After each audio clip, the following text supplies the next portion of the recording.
भड़ुए, गद्दार, गांडू, हरामखोर और लवड़ू इस वीडियो को ना देख। जय हिंद दोस्तों। तो कैसे हैं आप लोग? सर, ओवैसी ने कहा है कि अगर यहाँ पर इलीगल रोहिंग्या पाकिस्तानी या बांग्लादेशी रहते हैं तो होम मिनिस्टर अमित शाह क्या कर रहे हैं, कार्रवाई क्यों नहीं करते? भाई मैं जब कार्रवाई करता हूं तब तो हाय तौबा करते हैं पार्लियामेंट में, देखा नहीं है आपने कितनी बड़ी आवाज में रोते हैं। गजब बेइज्जती है।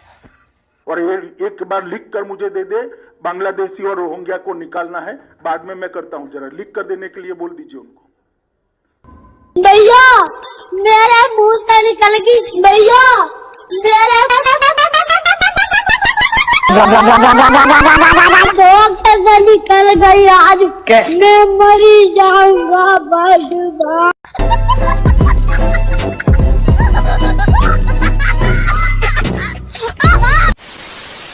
क्या है और अजान होने से कुछ लोगों को तकलीफ होती है, वो नमक के बराबर है।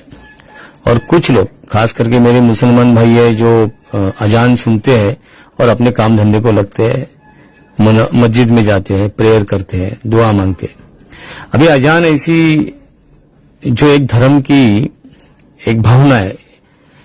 यही नहीं, अभी और सुनिए।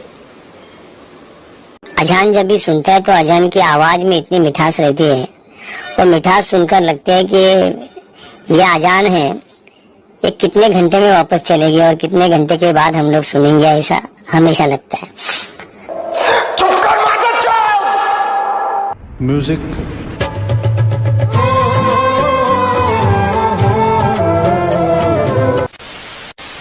लगाते हैं जेएनयू में? नहीं लगाने चाहिए, नहीं लगाने चाहिए। क्या उसके लिए फंडिंग आती है? ये तो फंडिंग का ही एक सारा खेल है ना। अब रशीद इंजीनियर को क्या मजबूरी थी, इसको शैला को क्या मजबूरी थी रशीद इंजीनियर को लेक्चर दिलवाने की जेएनयू में, जबकि उसके साथ कोई लेना देना ही नहीं था इस बात का। जेएनयू का एक इंटरनल मैटर था जिसके लिए उन्होंने एजुटेशन छेड़ दी थी, तो इसमें इंजीनियर रशीद के लेक्चर का कहाँ से भी इसमें सवाल है। आपको क्या पैसा मिल रहा है जी? आपको पैसा मिल रहा है क्या? नहीं, उन्होंने मुझे बुलाया, उन्होंने मुझे 3 करोड़ का कुछ पैकेज बता दिया, हमने 3 करोड़ रुपए रखे हैं इसके लिए, शैला के आप चाहो तो आप ले सकते हैं, या मैंने रिफ्यूज किया।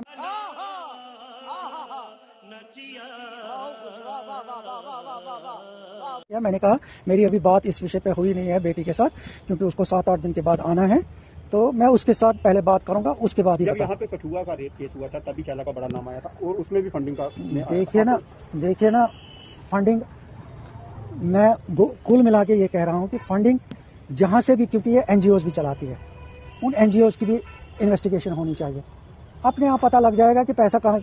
और लीगल डॉक्यूमेंट्स में ये दिखा रहे कि ये बेकार है, अनएम्प्लॉयड है, तो एक अनएम्प्लॉयड कहाँ तक खर्चा कर सकता है, तो उसकी तो जांच होनी चाहिए ना। अपने आप सबको पता लग जाएगा कि फंडिंग कहाँ से आ रही है, क्यों आ रही है और किसके लिए आ रही है। एज ए फादर आपने कभी समझाया उसको? बहुत 3 साल तो समझाते ही निकल गए ना। क्या समझाया? यही समझाया मैंने, इसको कहा कि तुम्हें इमीडिएटली यहाँ से निकलना पड़ेगा, आप जाओ जहाँ थे वहीं से आप पॉलिटिक्स चलाओ। धमकी मिली थी? इन्होंने मुझे धमकी दे दी ना, अब के बार धमकी दे दी, इसीलिए मैं भागा जम्मू आया हूँ। 2019 में धारा 370 टूटने के पहले इनका जो एक अलायंस था, उसके कई लीडर्स जो है वो अभी इन्वेस्टिगेशन एजेंसीज के कब्जे में है टेरर फंडिंग को लेकर। आपको लगता है कि इनकी भी इन्वॉल्वमेंट होगी?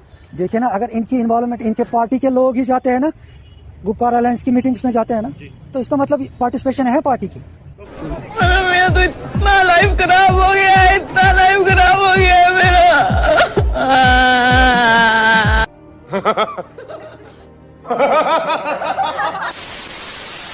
इमरान खान हमारा भाई है, दुश्मन हमारा दिल्ली बैठा है। कैसा? नो भारत माता दी जय।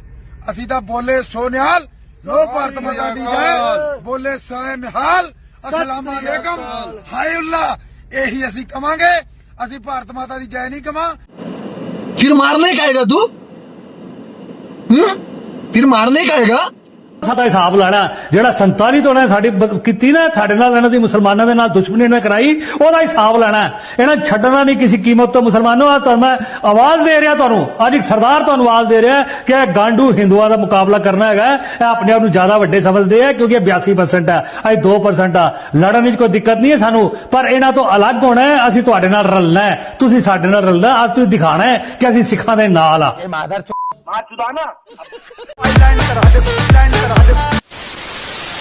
अब अगर तुम लोग को वीडियो पसंद आई तो यार लाइक मारो, एम करते हैं 2 लाख।